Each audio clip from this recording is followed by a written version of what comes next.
Hello, everyone. It's Joseph, and I'm here with Chris. And thank you again for tuning into these documentaries that we have.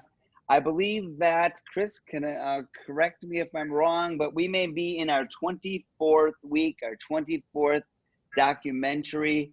All of them have an individual form of information that comes from this industry. If it's not someone that does hair, it could be someone that is related to a product that was developed, that was revolutionized.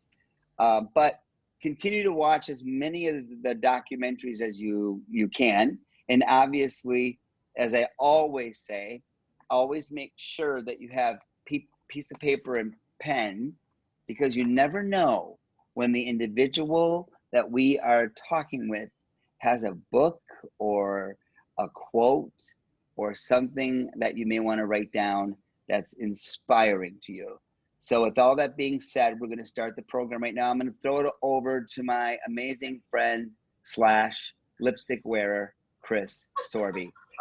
Hi, everyone. And, just in case if you do only get to watch a part of the program tonight, don't worry about that, because we have an amazing YouTube channel that is iConixxx Live, that you can watch and look at the entire library of all the people that we've had on the program. So with that being said, this man who we have this evening, well, it's evening for me, it's probably afternoon for everybody else, but evening for me because I'm in the UK.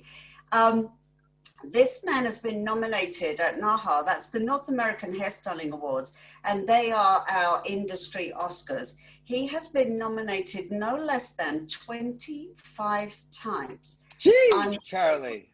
Right?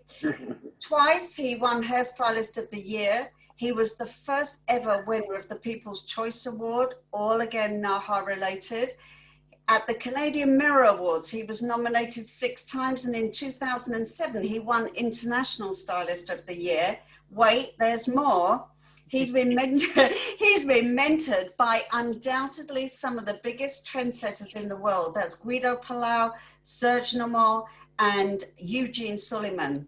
His work has graced the runway shows in New York and Milan, fashion weeks for Dolce & Gabbana, Prada, Miu Miu, Marc Jacobs, the list goes on. He was the villain on Shear Genius 2 for Bravo TV. He is the creator of Beauty Underground magazine, which if you haven't checked it out, that is an absolute must. And currently, he's the international creative consultant for Scruples Hair Care. Meet the priceless Charlie Price. Hello. That was quite an introduction. Wow. You better live up to it. Congratulations. Okay. Thank you. Yeah. Thank you. Well done, Charlie. I mean, I've known you for a few years, and you absolutely deserve everything that you have earned. I'm so proud to call you my mate. Anyway, I'm going to ask you, what is the most important lesson that life has taught you? Never give up, because nothing that I've ever gotten has come easily.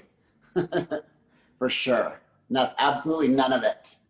Elaborate a little more on that. Well, NAHA, for instance, I started entering in the early 90s when, after my mentor at Aveda, one of my mentors at Aveda, Van Council, won Hairstyles of the Year. And I was like, I want to do that. I love doing photo shoots. And it took me until 2002 to get nominations. So that was, and I was, shooting a lot in New York, and I had been working on runway shows, but I couldn't seem to break through to NAHA. So that took forever. I think becoming an educator took a long time. I went through from starting off in Wyoming and Colorado doing $50 classes to being on stage, with Antoinette at Radio City Music Hall for Aveda. So, I mean, none of it comes easy. I mean, maybe some people have the luck, I don't. So that's the thing, I think, is just tenacity. I think that's a great answer. Seriously, it says a lot. It has a lot of, there's a lot of purpose in what you just said, because I don't know how much you know about this young generation that goes to these academies right now that really think they can just get what you have by driving through a drive-through at Starbucks, or Yeah. or calling ahead. Yeah. I'm gonna call ahead for a NAHA. No. So I'm gonna take you back. Let's go back to the beginning when you first started. What school did you attend, if any, in the hair school? Where did you go? Where did that start? Well, in the 80s, my last year of high school, I decided to do a vocational program for a school that's not even around anymore. It was through my high school in Denver here. And I wanted to do that I wanted to do hair always. I've always been into it. But I thought I wanted to be a famous painter, like, you know, Jean-Michel Basquiat or something. And I was going to move to New York, and I didn't want to have a part-time job that I hated. So I thought, let me go to beauty school and then I'll move to New York. But what happened was I got out of beauty school and I loved it so much that I never went to New York. So, so I stayed here in the salon, and then I got into, you know, educating, and ultimately I ended up working a lot in New York, but I never lived in New York. Okay. All right. So go ahead, Chris. I was just going to say, what's the worst job that you've ever done? The worst job, well, I got fired as a receptionist at a hair salon in Aurora Mall in the 80s because I could not do the books. Well, I could do the books okay. They didn't get too mad at me about my appointments. This was all written books then. And answering the phone was okay, but I could not balance the books at night. So I got fired. That was probably my job. Oh, you know, what you were saying, Charlie, about NAHA and how many times you tried, it's so hard to live with rejection, isn't it? Yes, and I had a little streak where I was nominated a lot, as we said. I actually gave you wrong information. It's 27 times I've been nominated, and I did. I need to update my website. I've learned since this, but I think that sometimes when you have a streak, like whatever is going on, the judges like your work, they like what you're doing. And then right now, it's very, very hard for me to get nominated. In the last few years, we've gotten 2. We won for Team of the Year with Beauty Underground, my team, but I'm not getting nominated very much myself. And I do a lot of collections and enter every year. We did win a big prize at Hairbrained with a video. We won Video of the Year, but boy, NAHA's tough. Like, I don't think they like my style right now. And, I give advice on this all the time to people because I'm on the NAHA committee and I'm one of the rule judges, or the people on the committee that deals with rules. So if anybody has questions about rules, ask me. I'll love to talk about it. But boy, it's rough, and you get just the rejection is, it always hurts, even if you're like, oh, it doesn't really matter, but it still is like, it is, when you put a lot of time and money and effort into these shoots and then they don't get through. Yes, it does hurt, but you know what? You can always get them published. Exactly. Yeah. So there's still a great reason behind putting a collection together and submitting it. So you're still getting your name out there. It's, hey, what does NAHA know anyway? I mean, really? Joseph, what have you got for Charlie? Well, I sit and think about 27 times. So that's 27 different ideas. That's either 27 glasses of wine, or that's where does the inspiration come from every single year? I mean, are those 27 nominations? Were those like back to back to back? No, they've been since 2002. There's been years where I've been up for 4 at once, but that was, my sweet spot was like probably between 2007 and 2014.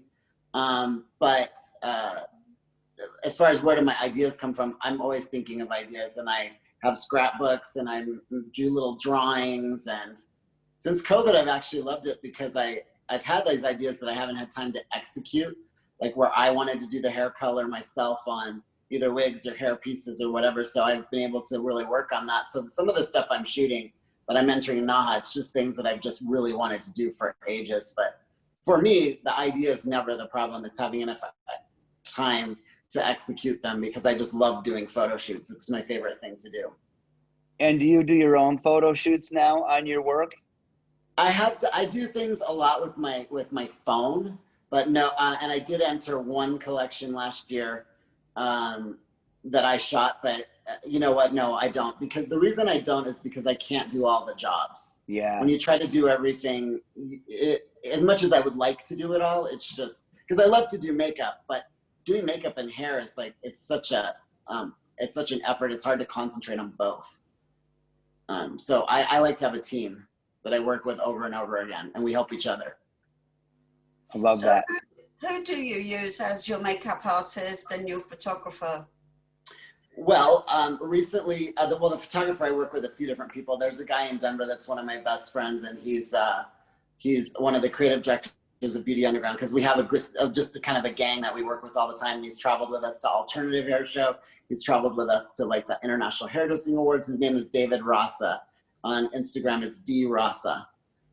So I work with him mostly, but I also have a really good friend that I work with that's an Australian woman. I love working with female photographers because they have such a different touch than a man and an eye that I love. John Rawson, I love working with. Jake Thompson is a fabulous photographer. I work with as many photographers as I can because I love their each person's different imagination. Yeah. I worked with Babak for a long time too, and he's awesome. Yeah, yes, he is. A lovely guy. He's a handful. Well, maybe with you, but he was cool with me. No, we created beautiful music together. I love him. Yeah, I love him too. What's been your most embarrassing moment, career-wise? Embarrassing moment. I don't know. Probably was being drunk at every hair show there is. But guess what? I was in very good company. Yeah. And I was not alone. That's funny. That's funny. Where was your most drunkenness moment? Well, I got in a fight with Mary from behind the chair drunk, but she was drunk too at the last NAHA. My friends had to pull us away. We had a cat fight. Oh my God, I love that. I'm not scared of her. I think I'm the only person in the industry that is not scared of her at all. Yeah, exactly. And I told her.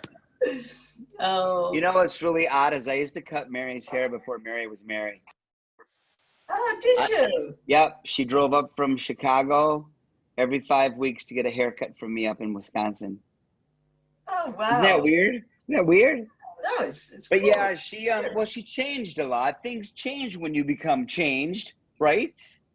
I mean, I sense that, Charlie, you probably have a really good sense about you, that you're willing to share some of the things that you have, and you're not that person that's not willing to allow yourself to shut off the knowledge you have so that you continue to grow and receive, more info, because you got to do that. But some have a problem with that, right?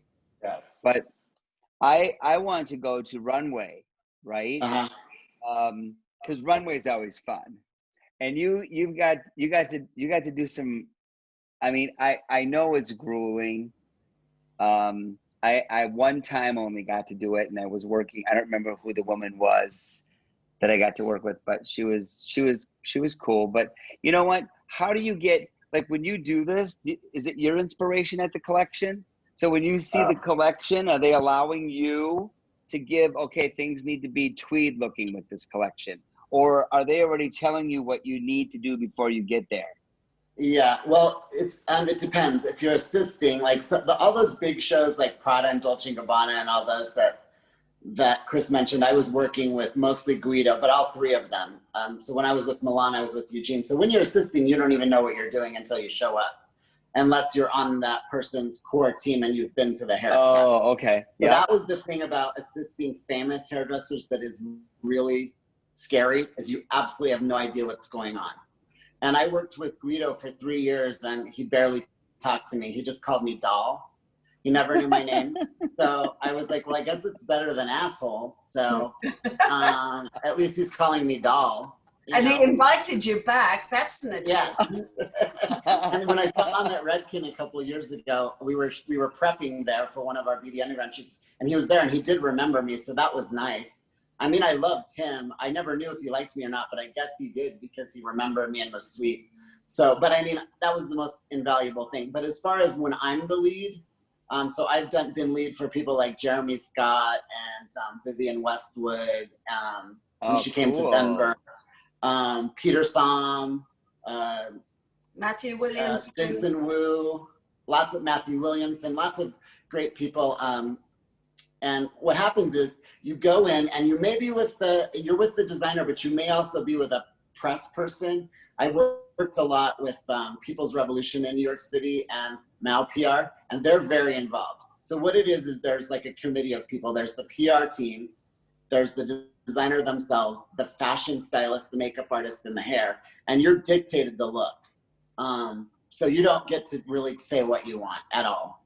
You can make some recommendations, but there's definitely a storyboard before we ever arrive. Now, if you get to the level of Guido, I'm sure he has input. I've never done a hair test with Guido.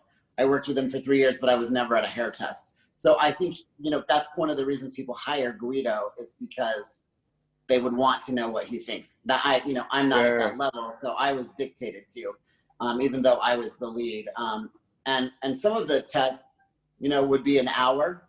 I got to work for Sabyasachi, who is like this huge Indian from India, fabulous designer, and it took 15 minutes. I worked with Catherine Malandrino, a French designer, and this Italian designer that I love, Francesco Liberatore, and those last sometimes 2 days, like over and over. They're really like you leave drained and you're like, maybe I'm just the horrible hairdresser, just quit because they hate everything I'm doing.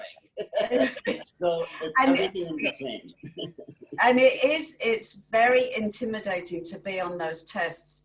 Yeah. And then the worst thing, and I don't know if this has ever happened to you, Charlie, it certainly happened to me. Then you get, backstage, New York Fashion Week, you're starting to train your team on the look that was agreed, and the designer comes along and goes, oh, no, we're not doing that. Now we're doing this.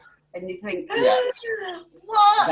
That has not luckily not happened to me as the lead. Oh. That has happened to me when I was working with, that actually happened when I was working at Dolce & Gabbana. It happened with the makeup. I got to watch Pat McGrath go through that. That was pretty amazing. I was like, to watch someone at that level have to change on a turn on a dime, and she just played it off and did something, and it was amazing. I'll never forget it. Yeah. So yes, that happens. You have to be, knock on wood, it's never happened to me, but because I was sponsoring the shows, I think you do have a little bit more, like what we would do is we would get in as early as we could to do the test, and then whatever my team was doing, we finally got smart, and I would make the team come in before, and we would practice on mannequins, so that, because when people are coming to help me and they're paying to be with me on my team, I don't really make them assist. They do it, and I'm really just, I came up with the look, they're executing it.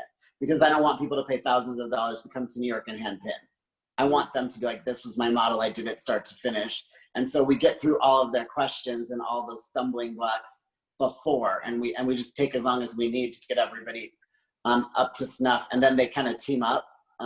So I usually have 2-on-1 model, so that, and I just let them team up, because that's the other thing when I was assisting is, it's really hard to talk to people, because there's like the European team that would be close to Guido or Serge or whoever, and then there's like the dodgy Americans trailing off in the back that nobody wants to talk to.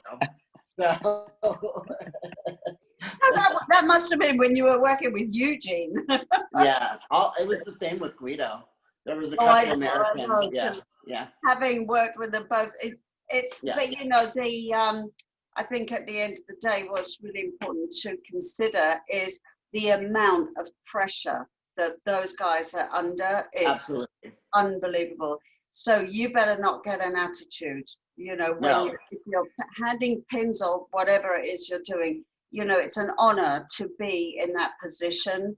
Yeah. But hell, you got to know your groundwork. You got to know your basics. Would you agree with that, Charlie? Yes. And also they're not going to tell you, they're not educators. So they're not going to be like you or I would do and really nurture people and make sure they're okay. They're not going to make sure you're okay. It's either you survive or not. If they, you know, and Guido could be screaming 1 second and love you the next, and throw something, you know, they throw pins on the ground, and there's this crazy way they blow dry, which I'm sure you know, where you kind of have to hold the blow dryer really gingerly, and they grab it and blow dry and throw it back at you. And if you hit the model in the head, they freak out. And oh my God. I mean, it makes them sound like monsters. They're not monsters, but it's not like a lovely, sweet experience. No, it's hardcore. Not always, especially if you've got Naomi Campbell in the chair. Oh, yeah. I got to do her hair once as lead, and she was fine with me.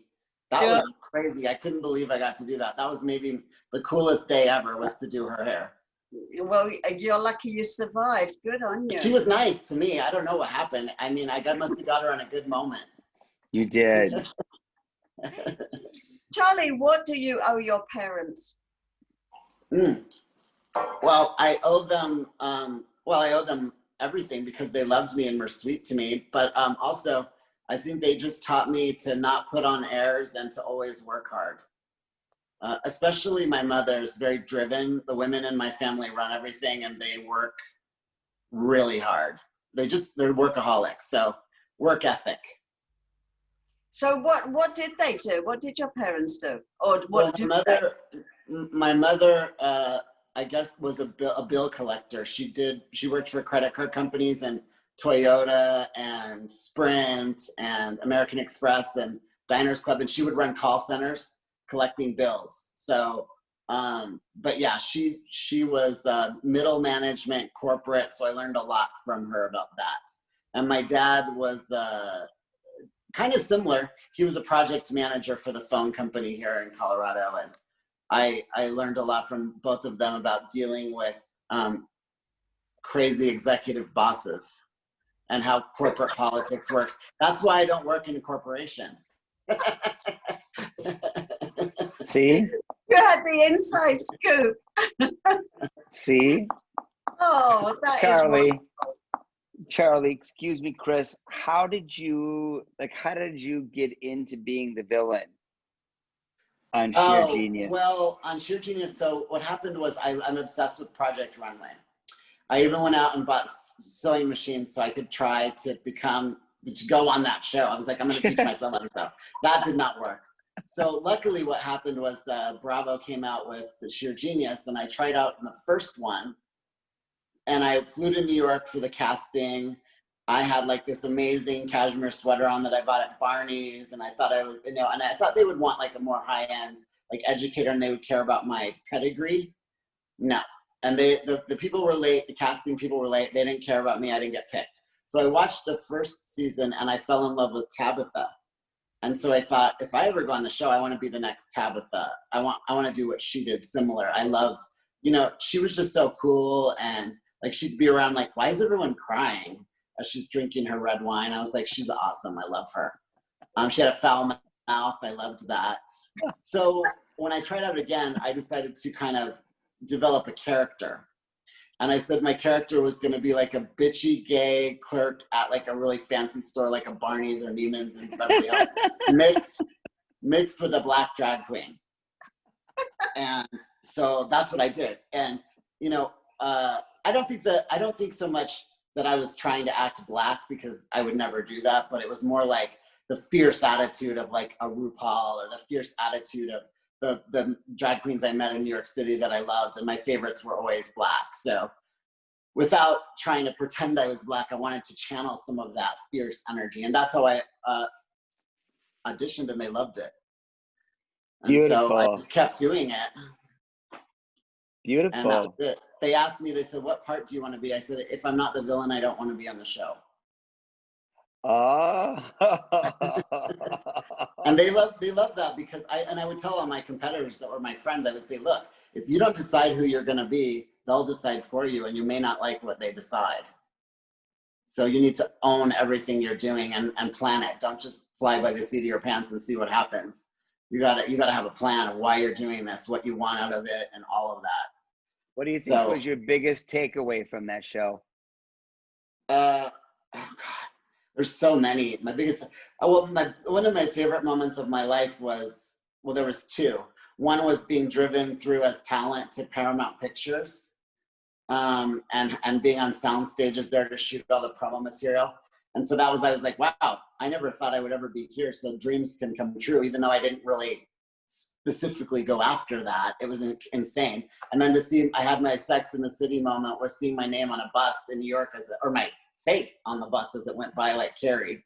And they did a promo thing in Times Square and made a little fake salon, and people that wanted to watch the show came and we messed around with their hair. It was very silly. And my line from the promo was, "It's going to be a beauty bloodbath." And some people ran by and saw me, and and screamed my line, "It's going to be a beauty bloodbath," at me. And I was like, wow. I guess also the biggest takeaway is fame is fleeting.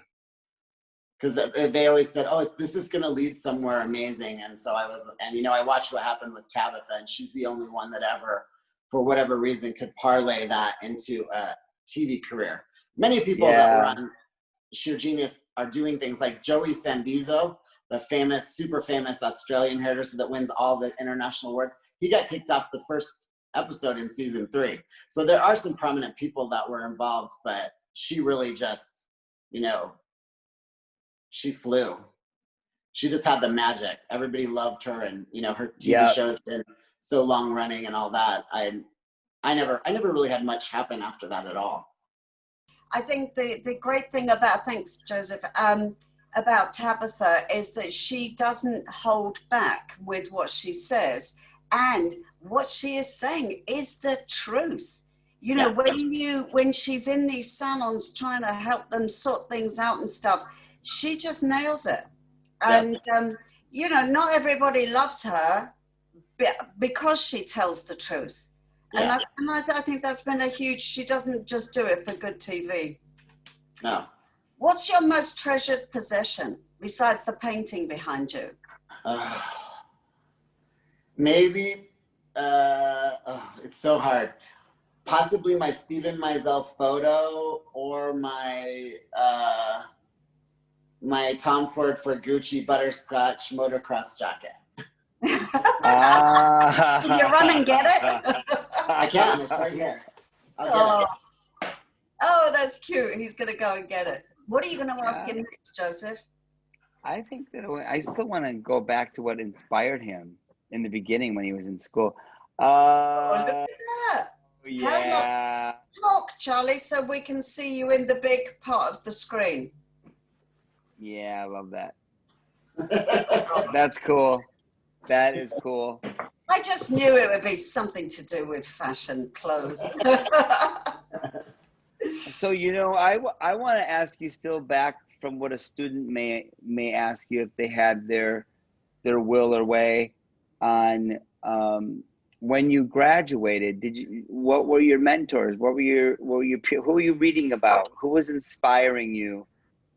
I was upset. Well, when I got a job with some of the best hairdressers in Denver, and they opened up the world of Italian Vogue to me. So I would read Italian Vogue, and so I was obsessed with Orbet, and I think that's what made me want to get into fashion. And the man that I worked for, he's no longer living. His name is Steve Trujillo, but he got us involved in working for the Italian designer Ferré in Aspen, Colorado. So that experience, and I actually did makeup. I didn't even do hair on that show, but I was like, I got to do this. This is what I want to do. I love fashion. And so right from the beginning, we were doing some cool things, and it was just very random that we got to do that show in Aspen, and that got me into doing fashion shows for whatever the local stores were. We got a nice mall right when I very first got on the floor. They opened the Cherry Creek Mall here, and some big stores came through. So I got to do a lot of great shows for people that would just come through Denver, French brands and stuff. Some of them aren't even around anymore, but so I loved doing the runway shows, and so I just kept pursuing that and pursuing that and pursuing that. Charlie, did you get paid for doing those? Right, no, I'm serious. Right at the beginning, no, did you get paid? I didn't get paid. I got paid only a few times from Guido, but I didn't care. I wasn't doing it for the money. And most of the designers that I worked for in New York as lead, we were sponsoring. because it's hard to explain people that. They're like, wait a minute, I have to pay to do the show? And I know you know this, but just for those listening, the way it works is that they have so much cost to do a show that everything is a commodity that they can sell. So the chance to be the lead hairdresser, even if they're paying Guido or whoever to do the show, there's other sponsors. Obviously Redken sponsors Guido now, but there could be a bunch of other sponsors too, you know, like any kind of product, from, you know, cameras to automobiles to tampons to Kleenex to makeup, whatever. There's a million. So if you're not a famous, so we had to sponsor. But then I know what people think. Well, I can sponsor, but the key component is not only do you have to have access to the money, but you also have to be able to do the show in a way that they would be happy with. You have to have experience and money. It was kind of weird. I'm taking a break right now because I just got burnt out on it. It's a hassle to do runway shows, setting it up and the phone calls and all the preparation and dealing with all the people that I would put together that were paying to come. You know, it was a lot of work. Didn't you establish something in Denver, like Denver Fashion Week? Yes, we started Denver Fashion Week. I'm not with them anymore. It was starting to get very big and out of control, and then the man that I started it with said that I couldn't say what I wanted about politics. So I quit on the spot. I was like, well, that's a deal breaker right there. So we're done.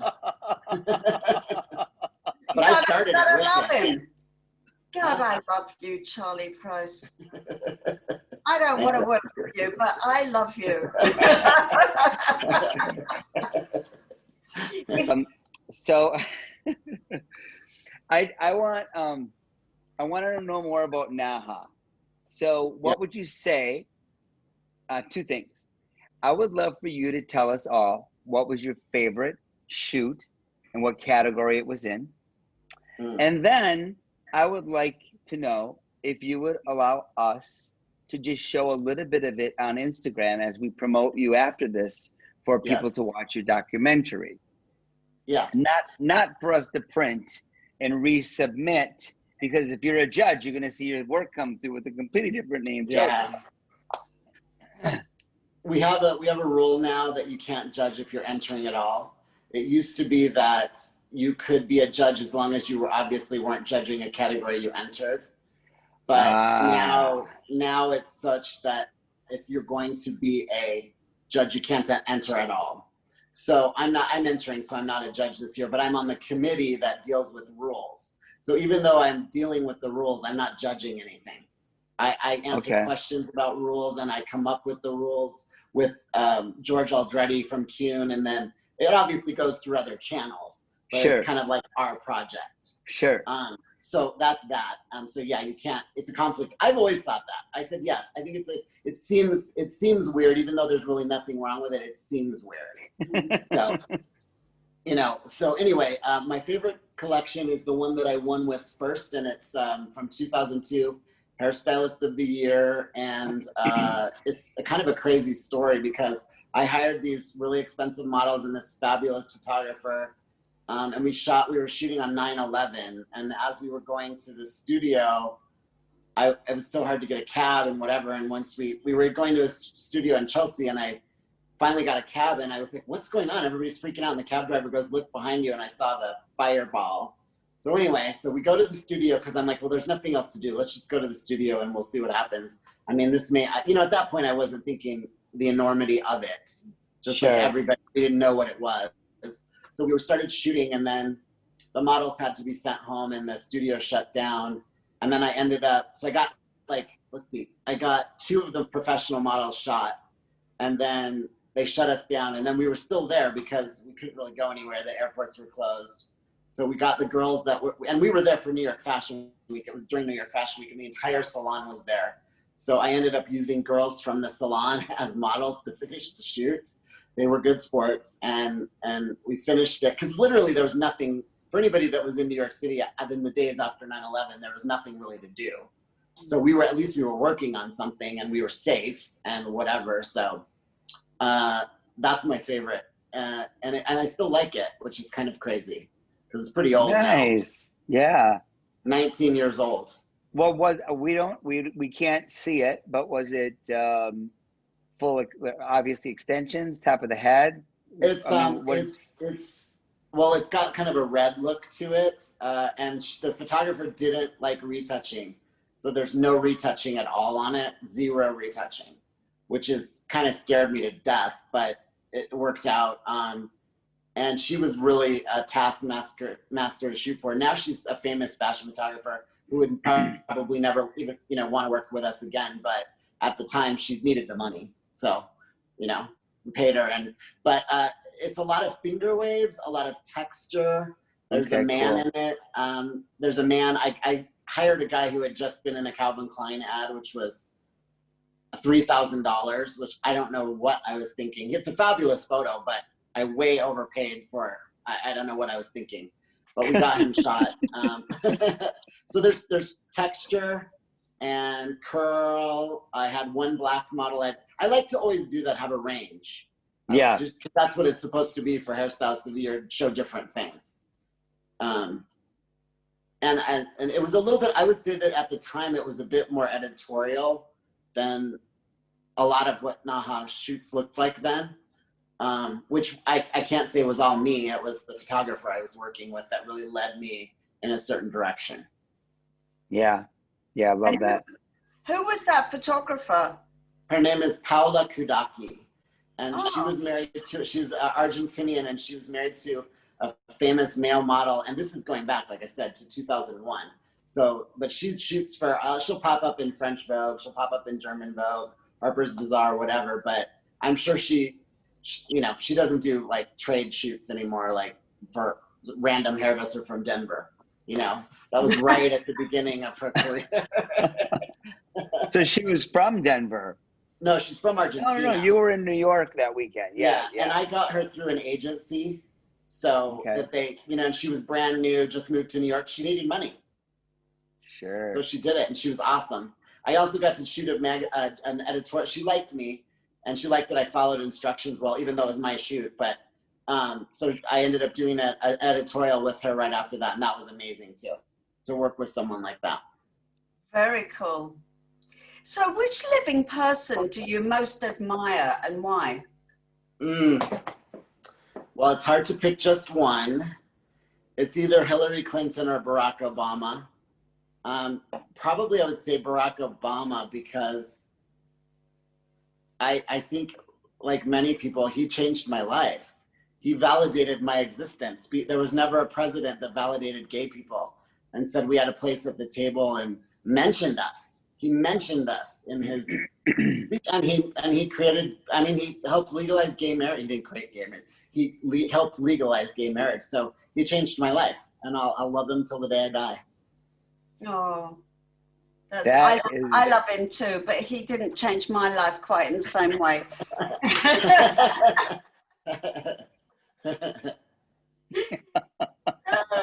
Charlie, so 50 years from now, a time capsule is, dug up.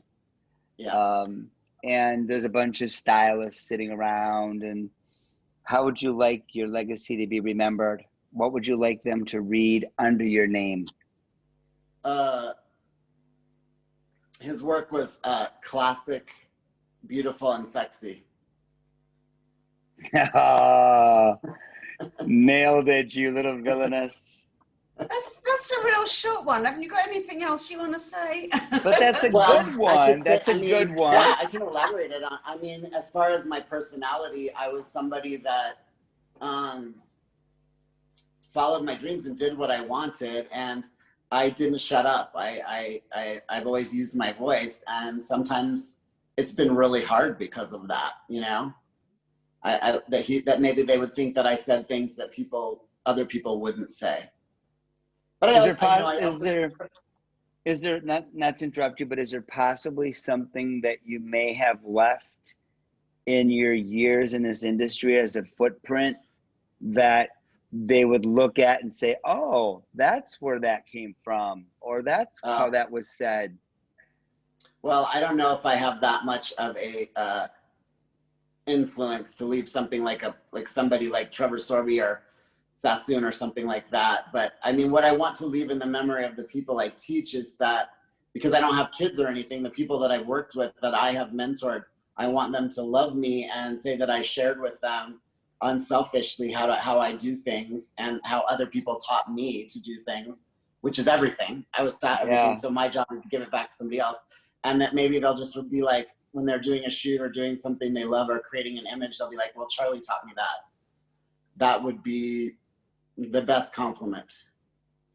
That's a huge compliment. Totally, and you've got that already. I've heard so many people say that you taught them things and how grateful they are to you. So you've nailed it. Good on you. Charlie, if there's someone in this industry that you'd want to interview, who would it be? Anthony Mascalo. All right. Yeah. Have you met him? Yes, I know him, and I'm still very nervous around him. I act like an idiot around him because I get nervous. He's such a lovely guy. No, I know. He's never done anything for me to be mean to me. He's lovely. He's sweet to me, but I just get scared because I admire him so much. I don't know why. I don't know why I do. Yeah, he's brilliant. So, Charlie, next week we've got John Simpson and Christopher Dove with us on iConixxx. And so can we ask you to do a shout out for those guys and why people should tune in and watch them? Oh, they have well, either one of them by themselves is a wealth of information, and they have such a range of experience. I don't know, John does everything, like, he does makeup and he does color. And I think that, well, John has such a way of nailing like a photo shoot or getting together a look. And then Christopher, he makes clothes. And I think he's the wilder side of John when they're together. He's the wilder, more rebellious. Because I remember doing the alternative hair show when it was in Chicago. And it was when he was still with Sonia, and they were like so wild. So he's sort of like the id, and John it's like chaos and control. But I mean that in a good way. I think that was the same year that I did it. Yeah, I mean, that was an amazing show. I missed that it was so great to be part of that group. Yeah, it was. What's been your closest brush with the law? I got a DUI. But luckily I didn't have an accident or anything. I didn't kill anyone or hurt anybody, so I don't feel so horrible about it. Oh. Well done. Oh, I love that. I totally forgot what I was going to say right now. I was going to say vodka or... No. It's water. Yeah. All right. Oh man, I had a question. Oh, you know what? Do me a favor, Charlie. Again, to inspire the stylist that's within the 2 years out of school, they're still struggling, they're still building. I encourage them to not give up. I encourage them to do everything that they're doing, and just, what could you say that would be encouraging to stylists, especially now, because some of them have lost their clients, certainly in my salon. Anything that you could say to encourage them to just keep going forward? Well, I would say that it's a job worth sticking with, because even though it takes time to build, you have so much freedom and you are the master of your own destiny. And it's very hard to find other jobs like that where you can make good money. We are so lucky to have this job and be able to make the money that we make and be our own boss. So I would say to them, never forget that you are the master of your own destiny in this career. I would say beyond that, have goals, have 3-month goals, have year goals, have 5-year goals, and like your wildest dream goals. And those goals can change. But what I find when I talk to people is that they don't really know, they don't think enough about where they're going or where they would ultimately like to end up. And then sometimes they're frustrated. And I'm like, well, if you don't know where you want to go, you're never going to get there if you have no idea. So write some things down and make sure you're by yourself. don't have your husband or your wife or your parents or your lover or whoever influence it. Just be with yourself and say, what do I want out of this? And then the last thing I would say is don't skimp on your education. Get your basic skills, because if you have them, you have everything. And then chase the people that you want to be like. Pay attention to the industry leaders and icons and educators and whatever, and get to know them and engage in the industry, because it will serve you for your whole career to be part of it. I think it's harder for hairdressers that don't engage the industry. They can feel adrift. Mm-hmm. You know, on that note, Charlie, how did you manage to actually work with people like Guido and Serge Normand and Eugene Suleiman? How did that come about? Yeah, Because the first one, they're hard to get hold of. Yeah, so the first one I worked with was Eugene, and it was when he and Pat had a contract with Aveda in 1998, right when they very first kind of entered our land of salon industry educators. And at Aveda, everybody that knew me as an educator knew that I, would love to work with them. So Aveda Corporate sent Ted Gibson and myself to assist in Milan for Prada and Dolce & Gabbana Miu Miu. And so I loved that experience so much. I barely got to do any hair. I was scared to death. I didn't know how to act. It's like something, even though I had done hair shows before, I didn't know how they did it. I didn't know how major hair shows were done. So what I did was I took that experience and I went to New York the next season, and I went to every hair and makeup agency that there was in person and said, I have just had this experience. I want to work. I don't care if I get paid. I'll be here the whole time. And most people kicked me out. We're like, what are you doing? You don't live in New York. Why do you want to do this? And they were pretty mean to me. And I ended up at Next, Artist by Timothy Priano, who had the hair division at Next Modeling Agency. And so I just happened to catch him in a mood, or he needed someone, I don't know. And he hooked me up. And the first season, after 3 days of like basically crying every night because everybody was kicking me out of their offices or didn't want to talk to me, he said, well, okay, I'm going to call you. And I didn't think he was nice to me, so I liked him. But they called me back, and I got to work with Serge on Ralph Lauren and Carolina Herrera. And I worked with him for a few seasons. I worked for him for maybe like a year and a half. And then I started leading my own shows because I realized that you could sponsor. And I started doing it with Aveda, co-sponsoring. Like my salon would pay half, they'd pay half, or sometimes I'd just pay by myself, or sometimes I'd be an Aveda lead on an Aveda show, whatever. And so then I stopped assisting. And then I had a PR contact in Denver, and I don't remember why we started talking about this, but she said, I could get you on Guido's team. And so I did that, and I ended up with him for the 3 years right before he started with Redken. Very cool. And I think you have to be a hustler. You got to have balls, and just whatever happens, you got to make those doors open. They don't just open for you. No. Right? It's really tough. It's such an honor to have you on iConixxx. It was so much fun. Thank you for asking me. Oh my goodness, it's been absolutely great. Right? Yeah, I want you to come back and talk to us again. Time flies too fast.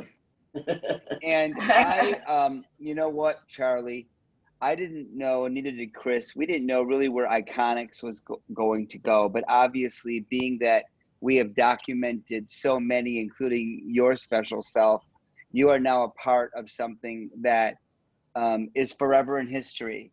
And certainly, as Chris said before, I mean, if you know anyone that wants to watch this or if you're sitting around and want to watch, you're going to end up knowing so many of the icons so far that we have actually taped. And if there's any of them that you think we should reach out to, I would love for you to give us that information. All right, okay. And we are working on an iConixxx contest for students. And I came up with this silly idea again, and then I asked Chris if she would assist, and then everyone got excited. But in the world that I live in, with the Salon Professional Academy, I love Eric Fisher, but I hate him to death because his damn students get NAHA nominated all the freaking time. So I was sitting next to Chris Barron in an audience probably 7 years ago when he said to me, "How come your school's never up there?" I'm like, Jesus, I don't know. Maybe we got to try a little harder.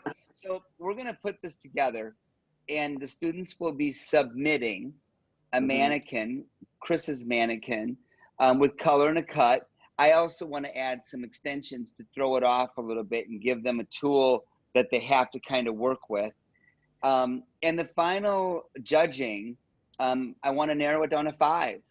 And then out of those 5, whatever we do, I think if it's not the 5 or if it's 3 out of the 5, I want to take 2. Did you know what Maggie Mulhern's doing now? She started a media company, and she's helping stylists. Actually, what would you say, Chris, to help them get onto the NAHAs?